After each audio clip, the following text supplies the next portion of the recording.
Noreen Sumter from Beyond Potential, Live Life Your Way. And you can't see me.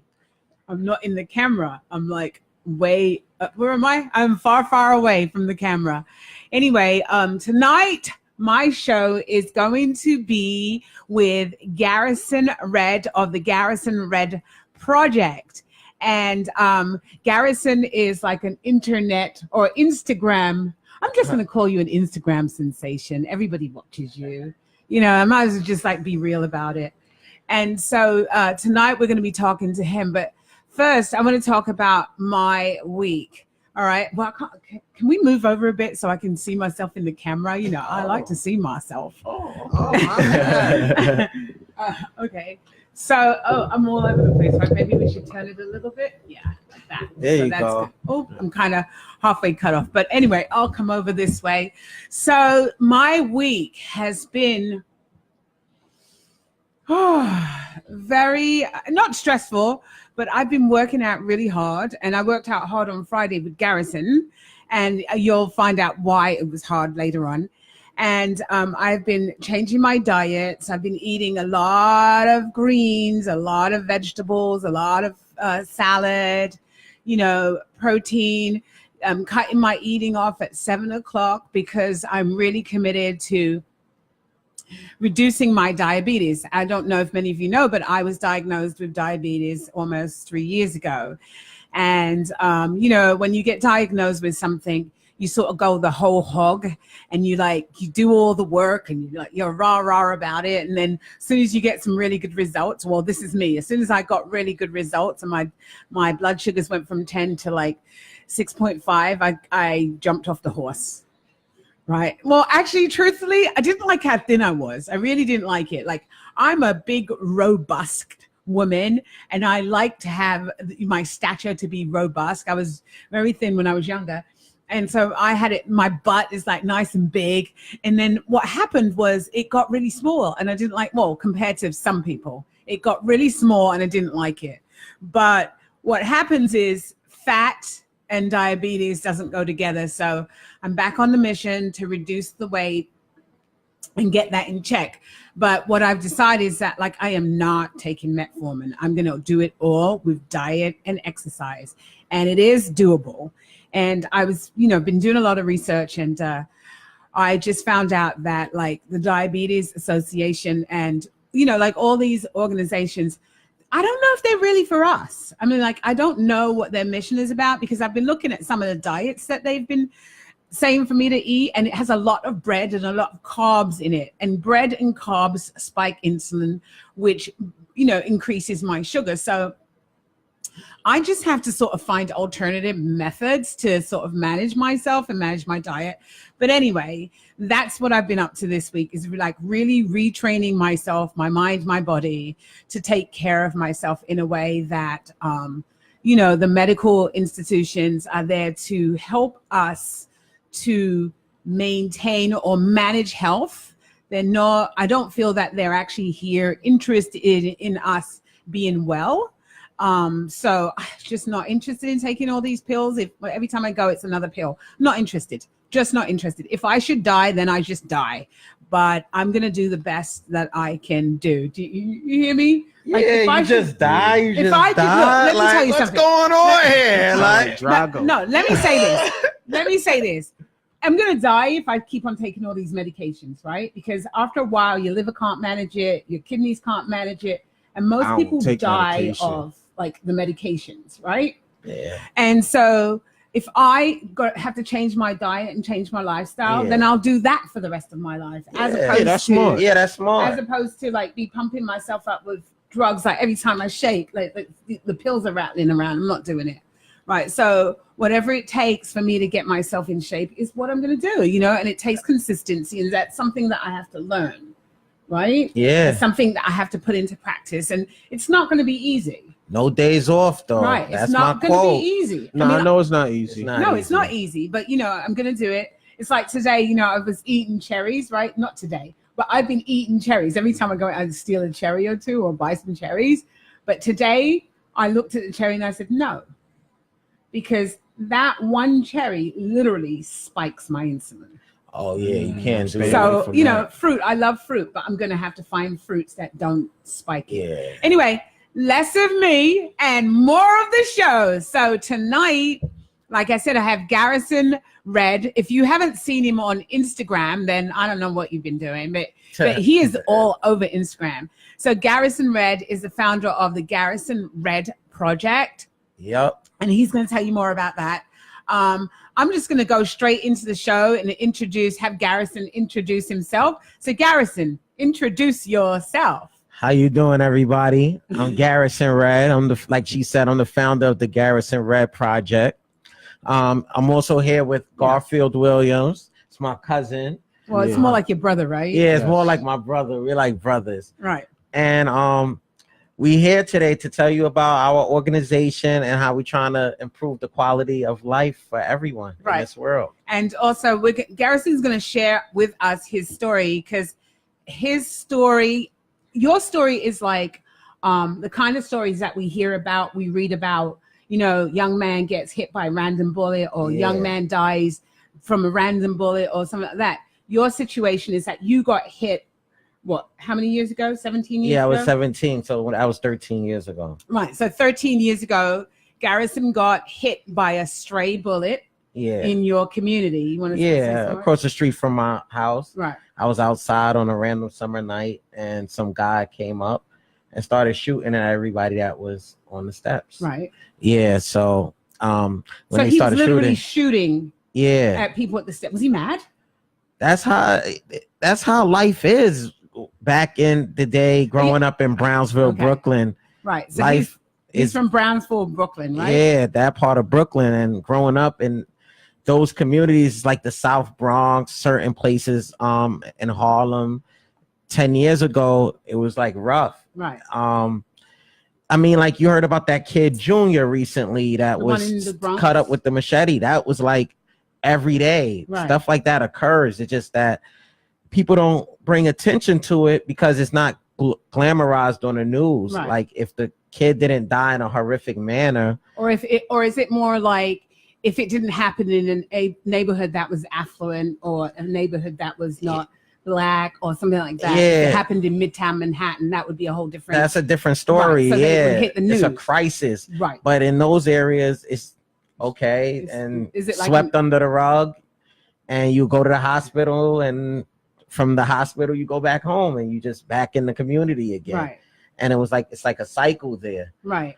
So here you are, you're what, 13? I'm 17 at the time. Sorry, 17 at the time, and you get hit by this bullet. Did you know you were hit? Is it? Yeah, I knew it. It's not like TV. Burnt. Nah, it's nothing like TV. It's not. You don't get no girls, no piano playing, none of that. Like it's nothing. There's like no soundtrack. No soundtrack. None of that. It's hot. It's 100. Your body. It's like it's a heat that you can't imagine. Like if you feel like you're in an oven. Right. I feel like I'm in an oven right now, but no, it's hotter than that. Okay. If you think this is an oven, it's like 10 times hotter than that. But yeah. So this was where did the bullet go? Right above my hip, and it passed through my body, and it was lodged under my armpit. So it was like it went diagonally. Correct. Right. Yeah. And then so what did it sear on the way? It burnt like some of the nerves around my spinal cord. Oh, so on the way back, on the way up? Yeah, on the way when it was passing through my body, it passed obviously through my spine, passed by my spine because that's in the center of your body. Right. So when it passed by, it burnt some of the nerves like surrounding it. Right. Yeah. And so were you unconscious? No, I was completely conscious through the whole thing. Right. Yeah, I was completely conscious through the whole thing. I didn't panic or anything like that. I mean, because you always hear if you panic with certain things, like that's what causes you to lose your life or whatever if you panic. So you try not to panic. Right. But yeah, it goes in you and you feel it. It's hot. So how many months? I just want to give people a general idea of what took place. So how long were you in the hospital? I was in the rehab hospital for about a year. It was like almost 11 and a half months. Yeah. Right. So in the rehab hospital, what did you have to learn to do?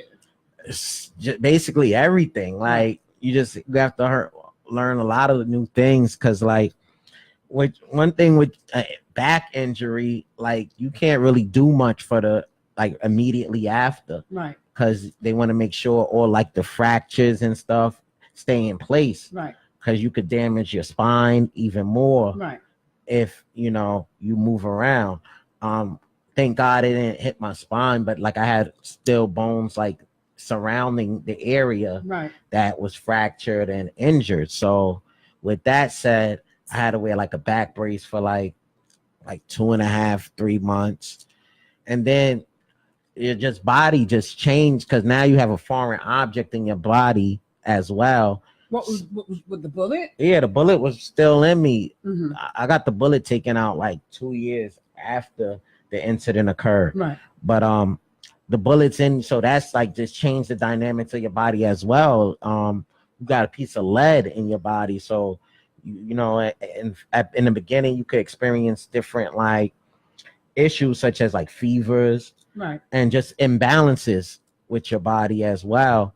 And then after the injury, certain things you gotta recoup because you're not standing on your feet as much no more, so your circulation changes, and things of that nature changes. Where with that said, when that changes, like you got to learn how to live your life in a different way and in different form.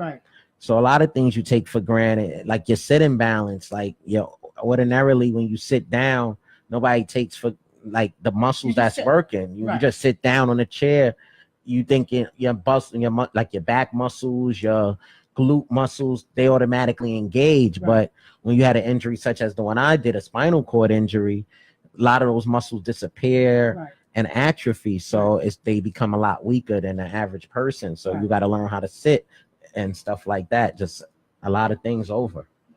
Yeah. Wow, that's pretty deep. What can I say? That is, yeah. But see, if you think about it though, like, but life is really critical. It could get so the more you accomplish in regards to adversity, the further you could go. The more you with adversity. So you want to have an adverse situation early in your life, because once you get over that, then in your mind you can accomplish anything. And that's how my mind is set up. Like everything I can accomplish. All right. So we're going to take a break and then we'll be right back.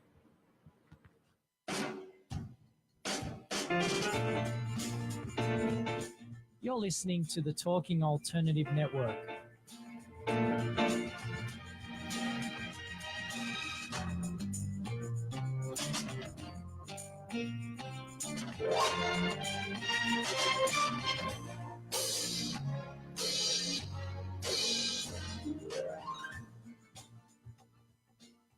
You're listening to the Talking Alternative Network.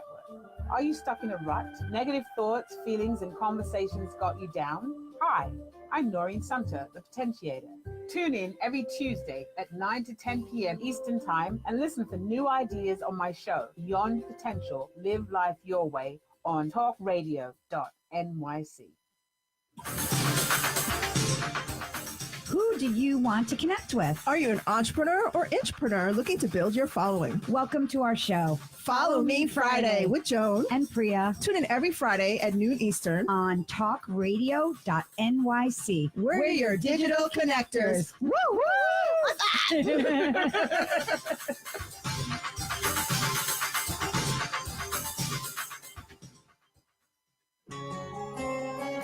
Talking Alternative Radio, 24 hours a day.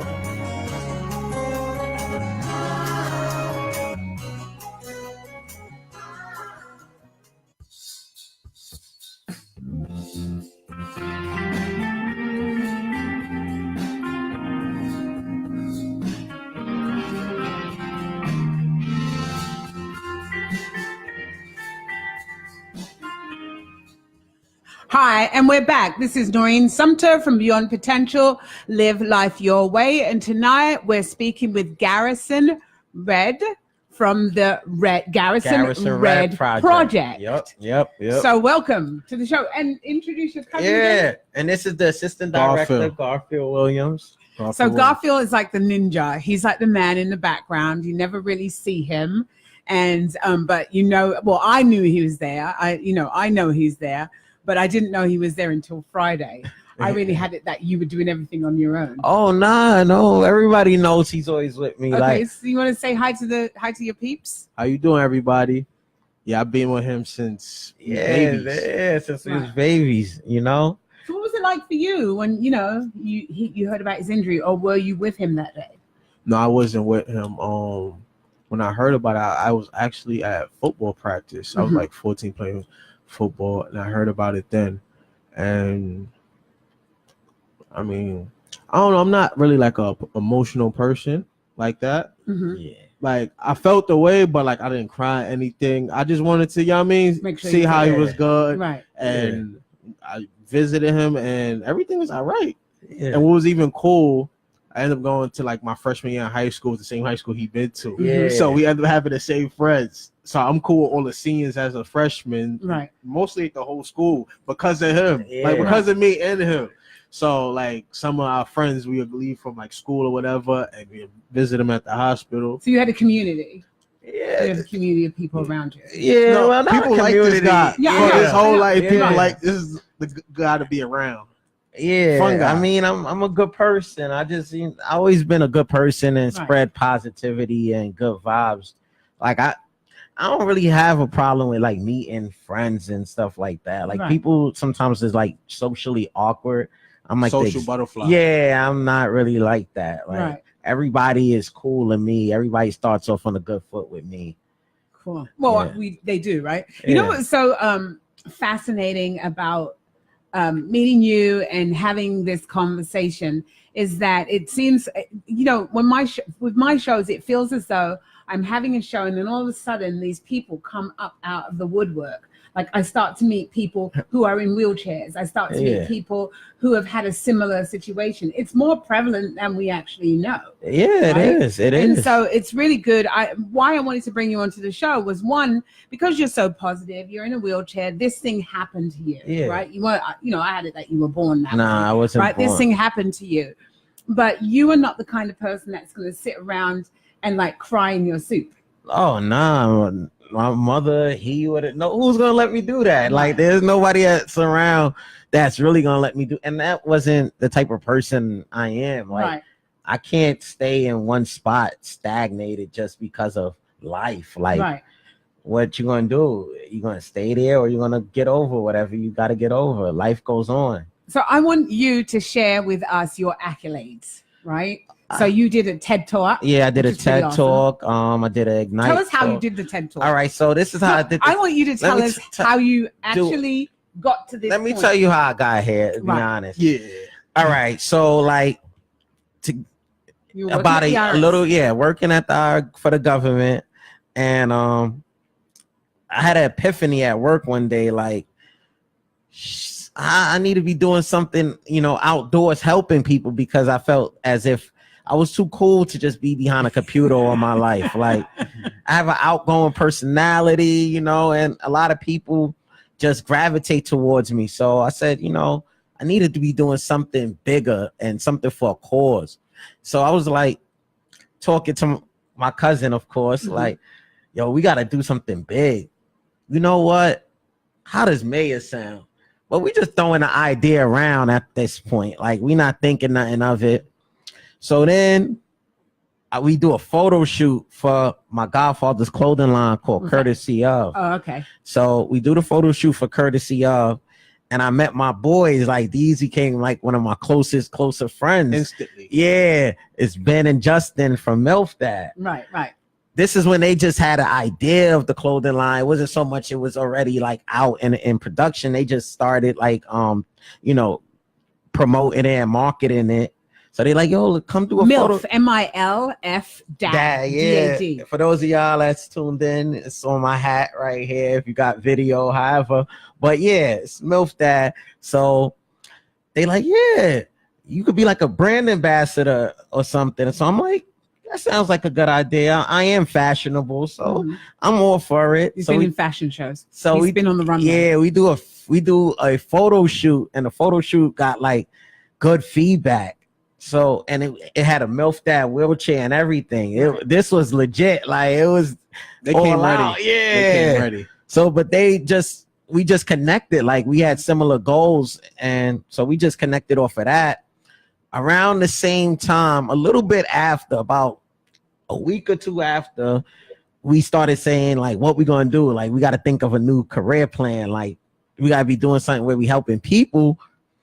We go do a fashion show with MILF Dad for Fashion Week Brooklyn, and this is how I meet Ricky. Right. And that's became a great friend of mine. He was on the show at the very beginning. He's like one of our mentors. So Ricky is real cool. I like Ricky. Ricky. Cool. So I meet Ricky there, but we just chit chat. But it's crazy how the world works. Like this world is crazy. And when I think about it and tell people how the world works, I think they think I be playing, but I'm like, nah, this is coming out in a book. Right, I'm gonna do a book ready soon. But yeah, that's one thing about success. It's like when preparation meets opportunity. So I met Ricky, and Ricky forwarded me, gave my name to this lady called Connie Chi. I love Connie. Connie's on the show next week. Connie's the one that like put the battery like the remote. We had the remote. We just needed the battery, something to get us to go. Yeah, that was Connie. Connie got us to go. Like we meet her at Starbucks.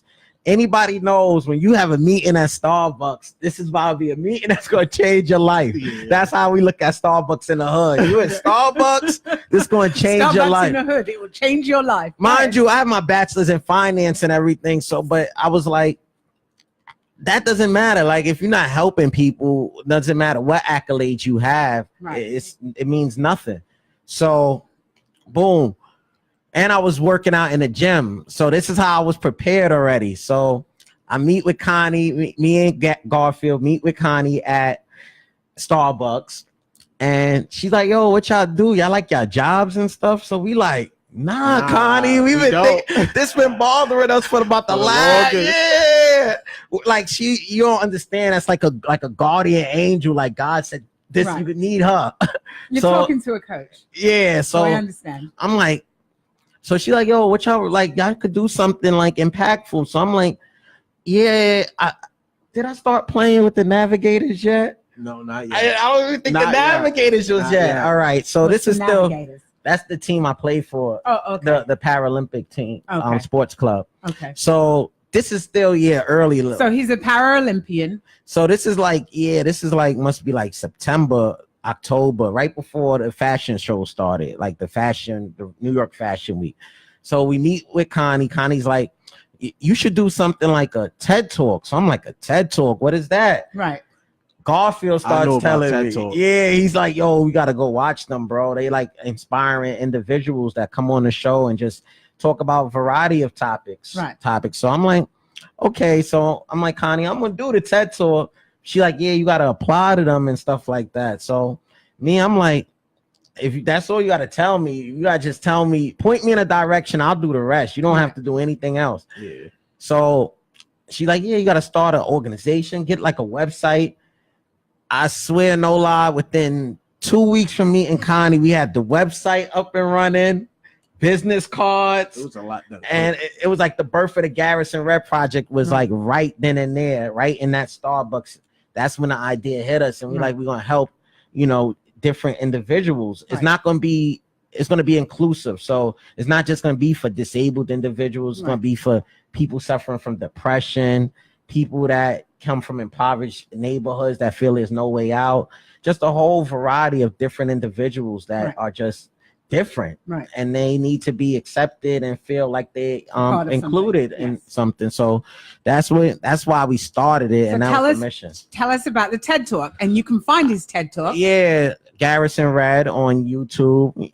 It'll pop right up. Go to thegarrisonreddproject.org. You will see it there as well. So the TED Talk, boom. What happens with the TED Talk is I apply, they accepted me. It was like around Christmas time. Mm-hmm. So this is like. So how many weeks is this? Probably like a month and a half. Okay. Like just things started evolving. Mm-hmm. But I knew I was going to get the TED Talk because I was just confident. Like when I just know. You just knew. I just know certain things. Like this was something I'm going to get. Like the topic was like someone overcoming adversity or triumphing through adversity or something of that nature. Right. So I'm like, perfect. Now, mind you, I never spoke on a stage of that magnitude before. I only spoke to like kids once at a school. Right. Nothing too crazy. But I was always... How many people? It probably was like 100 or more.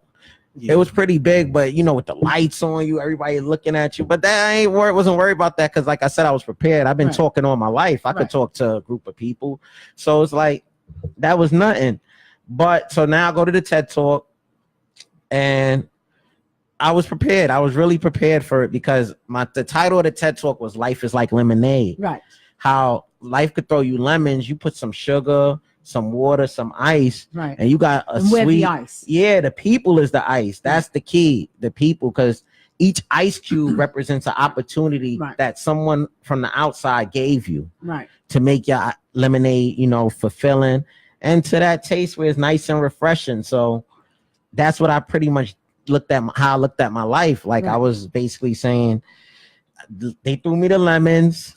I found some sugar, put some water with it. Now I just need the ice, the opportunity from different individuals. So another way of showcasing yourself is through social media. Right. It's the most affordable way. Right.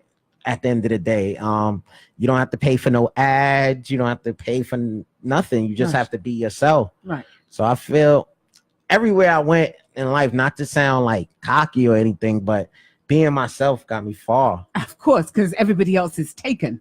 Yeah, exactly.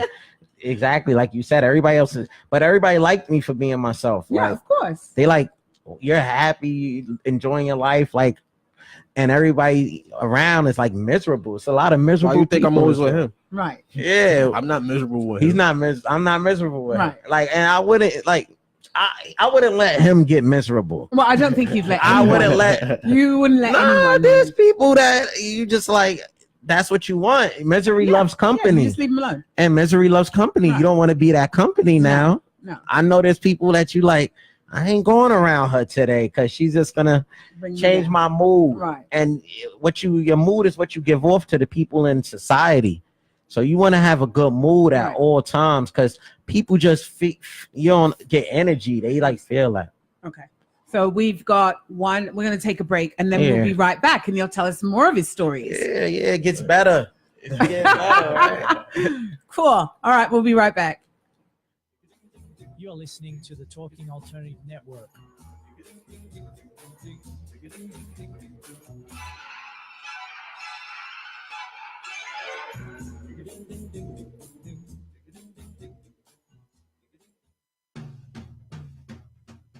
Are you into comics, movies, and pop culture at large? What about music and TV? Then you're in for a treat. This is Michael Dolce, your host on TalkingAlternative.com. I've been professionally writing comic books, screenplays, and music articles for almost 15 years. Catch my show, Secrets of the Sire, at its new primetime slot, Wednesdays, 8 p.m. Eastern Time, and get the inside scoop on the pop culture universe you love to talk about. For more info, go to secretsofthesire.com.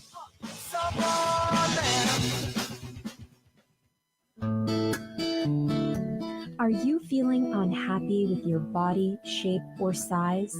Ever feel out of control with food? I'm Elizabeth Tripp, your host of Nourish the Soul.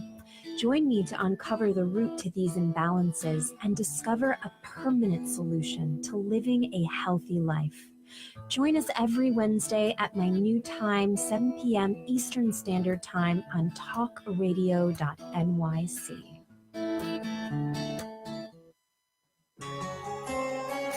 Talking Alternative Radio, 24 hours a day.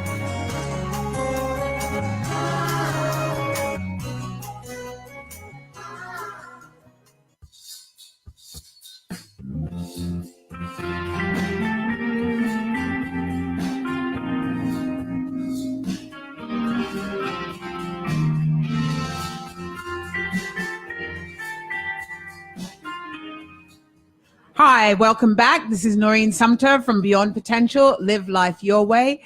And we're speaking to Garrison Redd of the Garrison Redd Project. And he is just telling us what has happened in his life in the last, 11 months? Yeah. 11 months. Exactly. And it was from making a declaration and saying that his life, he was too cool to be sitting in an office and doing this work. He wanted to make a difference in people's lives.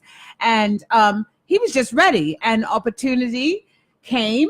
And like he said, he had the lemons. Yeah. He got himself some sugar. And we are the ice. So I guess I'm an ice cube. Yeah, we didn't. And it really didn't come. We went out and took it. It was waiting for us. So we had to go get it. Like, because it's not going to come to you. Right. It's definitely not going to come to you. Putting a lot of weight. A lot of nights you gotta, so talk to me. So since making that decision, like all right, months ago, what's happened?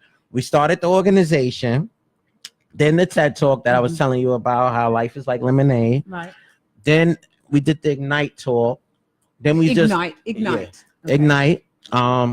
Then around that time I started the workout videos that a few of them went viral. One of them got on the Instagram. Instagram and Facebook. Right. One on Instagram, one hit like 330,000 views. I also did a skit with the influencer Fat Boy SSE. He's a big Instagram influencer. He's actually acting in Master P movie. Shout out to Fat Boy Gang. Those are my fellas over there. Okay. I did that. So a lot of people seen me on there, and that was very motivational for like individuals that's not so much not as outgoing. Yeah, that's not as confident. Yeah, exactly. There's a lot of disabled individuals that they don't get out too often, so they don't know what type of resources they have. Right. But everybody has a cell phone and social media these days. So people. So you've been doing a lot of research in with regard to people with disabilities. Yeah, I've been doing what have been your discoveries? That the unemployment rate is like outrageous right now. Like for the last 20 years, the unemployment rate for disabled individuals been above 70%. Wow. Yeah. So just think about it. Like 1 out of every 5 people declare themselves as being disabled, right? Which is about 20% of the population. And you could just do the math with 20% of the population, whatever it is, it's an astronomical number of people that's unemployed with no way of making ends meet. Right. And then the poverty rate is twice the amount of an able-bodied individual. So it's like a double-edged sword right there. Like, how are you going to support your family? How are you going to have a family? Exactly. But a lot of individuals have families when they get injured or whatever the case may be. Right. Who's to say that somebody could stop them from living their life? That's a part of life to, have a family and to support your family. So when you spoke to me, you had told me that you wanted to inspire people because there are people calling you and getting in contact with you after seeing you on Instagram and social media and stuff like that. And you were telling me about people who said that they weren't dating. Yeah, there's a lot of individuals that said they don't date for whatever reason. Do you date? Yeah, I date. Right now, I'm trying to stay away from all late because I'm focused right now. But the ladies, leave him alone. He keeps me focused. He be like, G. Yeah, we got she's taking too much of your time, bro. You can't have not right now. Right. So you like the ladies. Yeah, I love them. I like them ladies. too, but I love back them. to the ladies when it's time. We don't know when it's time. We don't know when it's. I have a lot of fun. I had a lot of fun. It's just fun. Let's just get real here. So you have sex, you meet girls, you have sex and things like that. So you're not like your disability. And please tell me what you call it. You don't call it a disability. I call it able with limitations, but yeah. So you call it able body with limitations. And the reason why I say that is because you see some stairs. Basically, if you look at stairs, you'll say I'm going to get up. Which I did. I wanted to know how anybody else, you could walk right up. I maybe can't walk up, but I could get to the next flight. Right. So it doesn't really matter that I can't walk up the stairs physically because I could still get up to the next flight in one way or another. Right. So it's just a limitation. That's it. So basically, he could do everything that we can do. But you just do it slower, maybe. Yeah, I mean, some things I do it faster, some things. Yeah. So it's a balance, or differently. You're right about that. So it's all in one. And so, what would you tell a person that was disabled, either by recently or it's been a while since they've been? How would you inspire them to get themselves up and out, what would you say to them? Well, one thing I will say is life goes on. Right. And if you look at your watch, the time will never stop ticking. Right. So being that the time will never stop ticking, if time doesn't take a break, why should you take a break? Right. So that's what I'll tell them. And you could just look at me. I'm like, life goes on. Like, it's something happens, you just got to get over it. Like, it's not the end of the world. And it goes back to the old cliche, what doesn't kill you make you stronger. Right. So you still alive. Like, you have your whole life ahead of you. Go do what you got to do. Right. Don't sit there and have pity for yourself. So I had a few months ago, I had a guest on. His name is Billy, and Billy lost his leg from the knee down, or just above the knee down, in a motorcycle accident. He's a thrill seeker, so he completely lost that leg. And he says that his body, when his brain still thinks that he has a whole leg. And so his brain heats his whole body, so he gets really hot. So it's like in the dead of winter, and he was walking around in shorts. So does the heat affect your body in any particular way? Oh, not really. Not anything that is not abnormal that I would call abnormal. The weather doesn't really affect me in any way.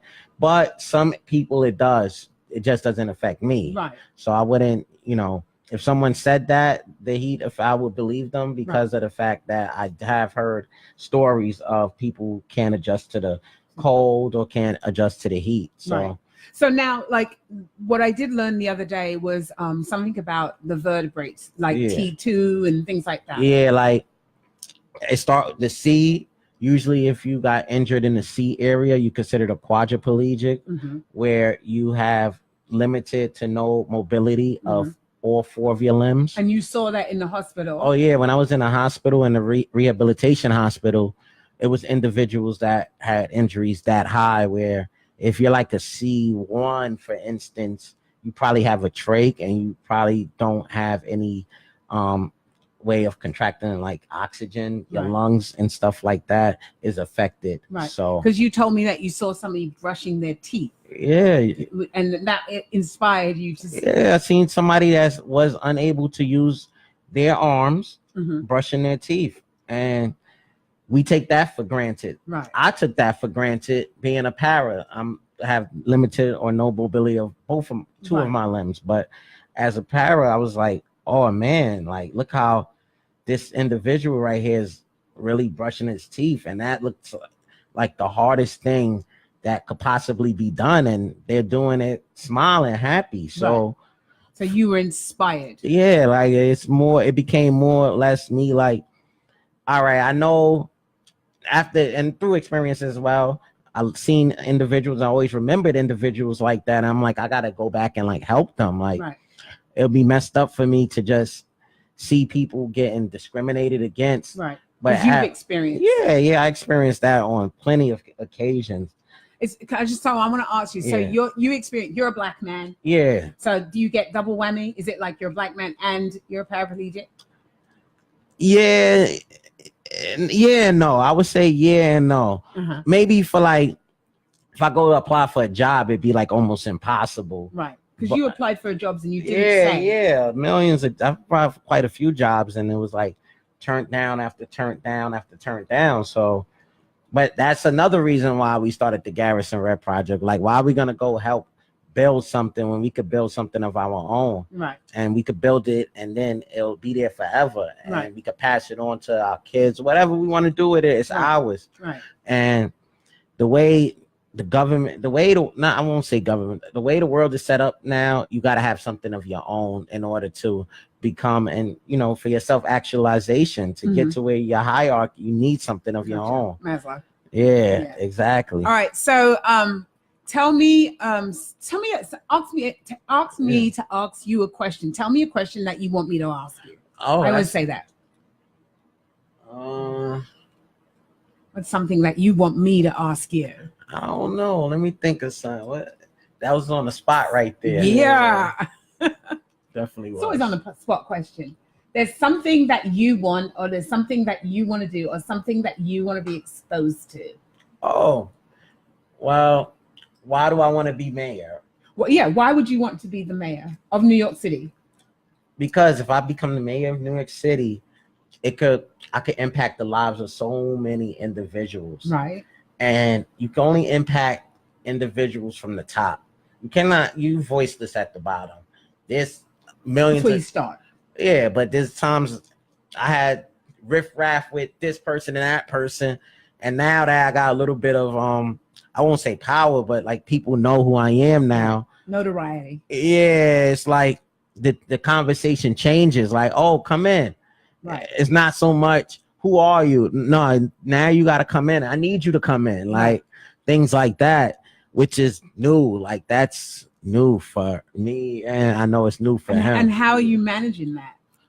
Real well. Yeah, we love it. Like we take our time. We take our environment. Time. Yeah, you know, meet new people. You know? Yeah, like I said, it's never a problem for me to like meet people, like and meet friends. Right. So this experience been wonderful. Like we just running with it. Yeah, we thankful for that. So what else do you want? You just did a was it I did an Apple commercial. Yeah, I did that. You met with the mayor last week. Oh yeah, that was a big week. Yeah, last week was a big week. We got the Apple commercial that finally we seen it being released. So it was released last week. Then we went to Gracie Mansion. I told everybody I was gonna have a picture with the mayor. Before we left, I had that picture with the mayor. I made sure I got that shot with de Blasio. Right. And then I went to Team USA para powerlifting. Oh, you went camp. to the powerlifting camp. Yeah, that was on Saturday. Tell them how. That was good. I mean, it was so crazy because like through that, one of the things like through that epiphany that we had, another thing was we got to get in every lane. Like if you want to be successful and you really want to have this impact, you got to go everywhere. Like inclusion means everywhere. Right. And for everyone. Yeah. So I was in a gym and I met this dude named Jason. He's good friends with the commissioner for people with disabilities for the mayor's office or whatever. So I met Jason in the gym and he's like, yo, I want you to play on my flag football team.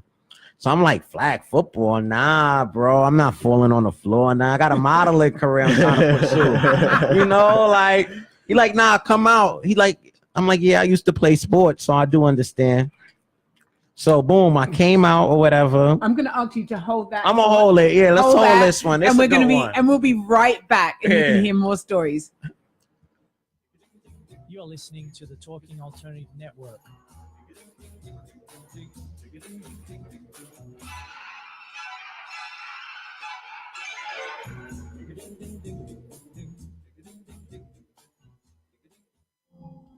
Are you a conscious co-creator?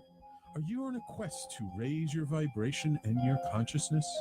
I'm Sam Leibowitz, your conscious consultant, and on my show, The Conscious Consultant Hour, Awakening Humanity, we will touch upon all these topics and more. Listen live at our new time on Thursdays at 12 noon Eastern Time. That's The Conscious Consultant Hour, Awakening Humanity, Thursdays 12 noon on talkradio.nyc.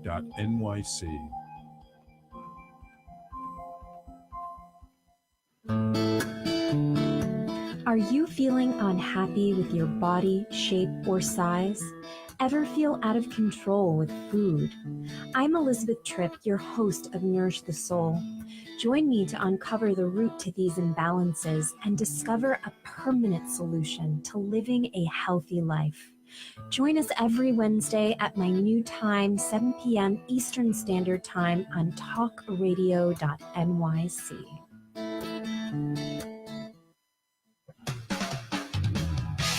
TalkingAlternative.com.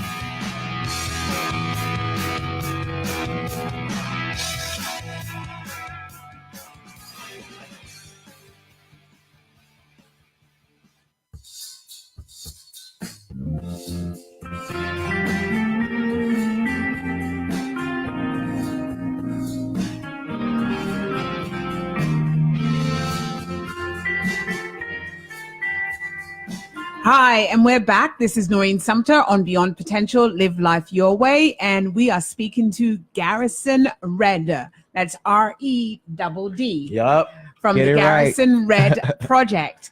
So he's just going to continue on his story. Yeah, so I met the guy Jason I was telling y'all about. We doing the flag football. From the flag football, I meet another individual who's the head of the Wheelchair Sports Federation. So he comes to me like, I heard you want to play like sports. So I'm like, I'll play sports, but I'm very competitive. I was a standout football player in high school.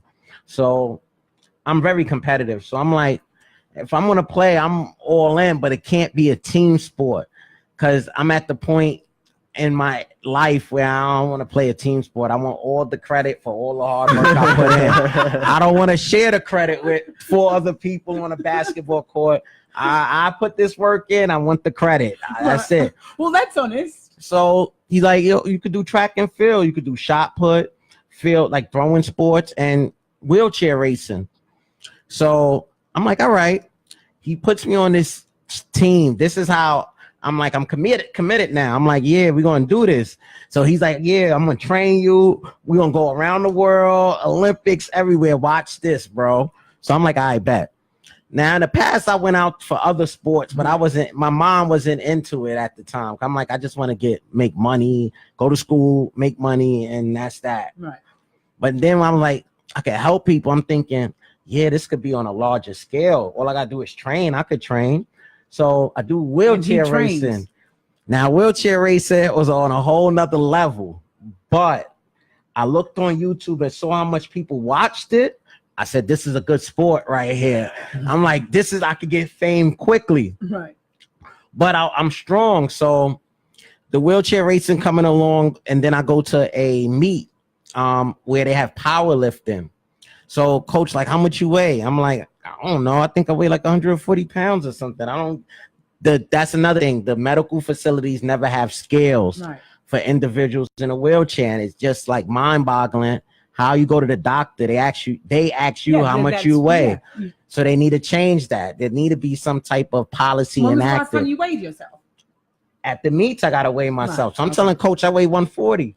I get on the scale. He like, you weigh like 120.5. So I'm like, 120.5? And then I was like, perfect. That means that everybody's weaker. I thought I was 140. I'm not that big. Good. Perfect. So I lift. The first 2 times I fouled because I didn't understand the cadence system. Right. So then he's telling me like, yo, you got this. He's in my ear like, you got this. Mind you, he's like one of the spotters also. So he's like, yo, just focus on listening to them. So I do the last lift, and that's like 250 pounds. Right. And I did it. And this is an open weight class. So they got people that weigh like 240, 250. So I outlifted everybody. Right. So then I didn't know what was going to become of that. I go home the next day.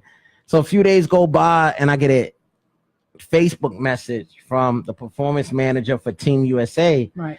Like, you need to come vie for a spot on Team USA powerlifting team. Right. So this is Team USA powerlifting team where you are becoming a member of the Olympics. Yeah, exactly. Okay. So you want to be clear so they understand. Yeah, exactly. Thank you. Shabby. That's why you're a good host right there. You know, you helping me out, the assist right there. So I do that, and it's like I already manifested all of these things I was gonna do. That's why it's not really new when people ask like how y'all feel about all the accomplishments so quickly. We like, this is how we planned it. Right. Like, this is exactly what we said we was gonna do. Right. And it's just the beginning. Like, I look back and still feel the same way I felt last year this time. Like, I gotta figure out how we're gonna get to the next level. Right. Yeah. It's just that now we have a plan and a path that we going down. So we got to see where this leads, and we're not quitters. So it gotta, wherever it ends, trust me. Somewhere positive. Yeah, and it might not end in this lifetime for us. Right. That's the goal. Yeah, that's the goal. This never to end. Like, we're just gonna keep going, and then. So what do you need for your foundation? What I need, how are you funding it? We need people to donate. We get people to donate. Donate. Donations are key right now, and we working on writing grants to different organizations in order to get funding through that way. That way we could help provide individuals that are disabled with proper assistive equipment, because there's individuals in this world that don't have the tools they need to get outside. Right. And we look at it as just a cane. What's the cost of an average wheelchair? An average wheelchair, a heavy aluminum wheelchair might. That's an old school. That's an old school. This is the old one that you get at the hospital. That's like $800 on average, brand new. Being that that's $800, that is not adequate for someone that relies on a wheelchair on a daily basis. It don't have rubber wheels. It doesn't have a place for a cushion. So that's not really, it's not ideal for someone to use every day. So if somebody has that wheelchair, more than likely they confine to their house. Right. And that's terrible. And also there's people with improper prosthetics. Right. Like amputees that need prosthetic limbs. Kids. There's kids. If you don't have, proper medical coverage and proper insurance, then who's going to pay for a prosthetic leg that might run you $12,000, might run you $15,000? So what would you, if you were to give away wheelchairs, like just say, what would it cost for an average wheelchair? The average wheelchair that I would give away that someone can use if they rely on it daily. Yes. That could be about $2,000. $2,000.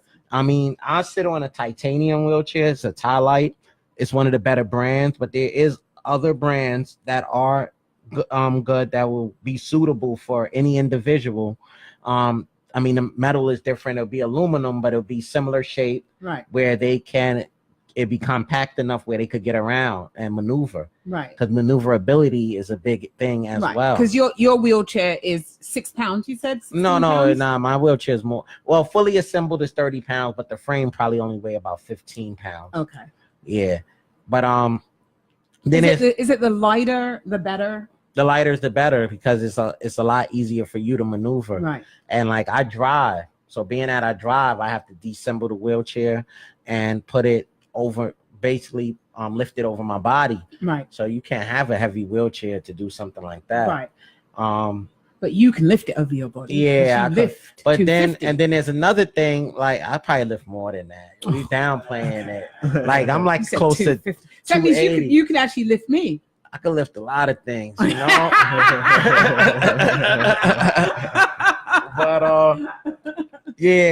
back to that. Yeah, so a wheelchair, about $1,500 for aluminum one. And see, we take for granted like how we maneuver. Or if it's a quadriplegic individual, he definitely needs like a motorized chair. Right.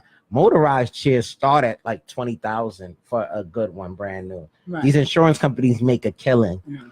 A killing. We're not going to talk about that. Yeah, a killing. In my neighborhood, there's a lady and she has a disability, but her disability is something that developed over years. What's happening is literally her body is turned into stone.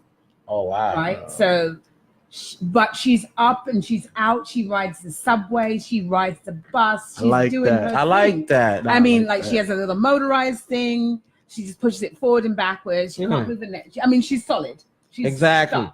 Right? So imagine living like that every day. She's out every day. And she's out every day. She goes to all events, all the free events. You see her at the free events and things like that. Right. But she's like that. Actively engaged. Now, individuals like that is what motivate me to keep going. Right. Because knows that the odds aren't good for her. The odds are not good for her. But she's still active. She's still outside and she's still living her life. See, I don't have like sympathy for someone that has everything. The world has given them everything and they just want to stay in a house and feel sorry for themselves and complain. So we got 3 minutes to completion. Yeah. So is there anything or anyone that you'd like it to shout out to? Would you like to give your website, address, and donations? Yeah, I would like to give you my website. It's called thegarrisonreddproject.org. You don't even have to donate. You could just subscribe because strength is in numbers. Right. So as long as you subscribe and become a member, I'm cool with that. Also, you can follow us on Instagram. It's the Garrison Red Project. I also have another Instagram as well. That's Big Money G with 2 Y's. Big Money G. Yeah, because I was into finance, so got no little money. It's all about the big money. So that was the finance part of me. What else? Shout out to my boys at MILF Dad. Shout out to Connie That's G. right, Connie. Shout out to Fashion Week Brooklyn and Ricky. And who else? Shout out to all the supporters out there. I love all of y'all. Shout out to everybody. Yeah. And like I said, if you donate, it's going to a good cause. We're gonna help people that need assistive devices get the adequate devices that they need, so that way they can live their life. Okay. So I just want to say thank you very much. And Garrison. thank you, Noreen. Like really, thank you for reaching out and like fulfilling on one of my dreams, which was to have you on the show. And because I said it and I saw it, and then you reached out and I was like, let's do it. And I want to say thank you to Ricky and Connie and all those people, because without them, I wouldn't have met you. Yeah, that's a fact. Isn't that crazy? That's absolutely. It's the circle just revolves. Yeah, that's why every time they need a hand or something, I'm there for them. They could call me anytime. Nobody else could call me like that. But well, I want to call you like you could call me, Noreen. You a part of this too. All right, so that was the show with Garrison Red, and you can reach him on Instagram, and you can reach him on at his Facebook. Garrison Red. You can, he is everywhere, and I'm sure you're going to be up to some really big things. And I would love to vote for you to become mayor of this city. Thank you. I appreciate that. And I'm sure other people would too. You'll have an army of people behind you. If it's a popularity contest, then I feel sorry for the opponent. Right. So until next week, this is Noreen Sumter signing off from Beyond Potential. Live life your way. All right, everybody. Bye. Bye. You're listening to the Talking Alternative Network.